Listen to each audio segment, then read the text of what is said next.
أعوذ بالله من الشيطان الرجيم بسم الله الرحمن الرحيم। শুরু করছি আল্লাহর নামে, যিনি পরম করুণাময় ও অতি দয়ালু। উপস্থিত সবাইকে আমার সালাম। আসসালামু আলাইকুম ওয়া রাহমাতুল্লাহি ওয়া বারাকাতুহু। ভাইরা আমার, বন্ধুরা আমার, ও মায়েরা আমার, বোনেরা আমার, আজ আমি আপনাদেরকে পর্দা সম্পর্কে কিছু কথা বলতে চাই। নারীর পর্দা এমন একটি জিনিস, শুধু ইজ্জতকে হেফাজত করে না, পাশাপাশি তার ধর্মকেও হেফাজত করে। আগের যুগের মায়েরা বরখা পরতো, শরীরের কোনো কিছু বোঝা যাইত না, 12 হাত শাড়ি পরতো,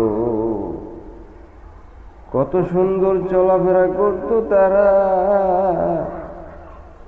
তারা কখনো ধর্ষিতা হতো না, নির্যাতিত হতো না, অপমানিত হতো না, তাদেরকে সবাই সম্মান করত। আর আজকের সমাজের নারীরা, মেয়েরা অশ্লীল চলাফেরা, বরখা পরে সে বরখার কোনো মর্যাদা থাকে না। নামে বরখা কিন্তু কামে না। পাশাপাশি 3 পিস আরো অনেক ধরনের ডিজাইনিং জামা বাহির হয়েছে। এই সমস্ত আজে বাজে জামা ও আজে বাজে বরখা, এইগুলো পরার কারণে যুবকের মাথা নষ্ট হয়ে যায়। তখন যুবক 1 দিন 2 দিন 3 দিন বারবার যখন যুবকের নজরে পড়ে যায়, তখন যুবক মনে মনে চিন্তা করে যে ওই মেয়েটিকে আমি কিভাবে কাছে পাবো। তখন মেয়েটিকে কাছে পাওয়ার জন্য যুবক অনেক চেষ্টা চালিয়ে যায়।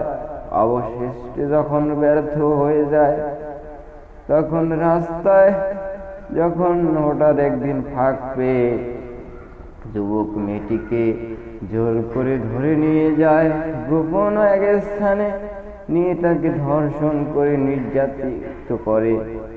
এভাবে শত শত যুবতী নির্যাতিত হয়ে প্রাণ হারাচ্ছে, ধর্ষিতা হয়ে প্রাণ হারাচ্ছে, আত্মহত্যার মতো মহা অন্যায় কাজ করতেছে। তাই আমি মা বোনদেরকে অনুরোধ করে একটি কথা বলতে চাই, আপনার ইজ্জত অমূল্য সম্পদ। আপনার ইজ্জতে যদি নিজে রক্ষা করতে না পারে, কেউ রক্ষা করতে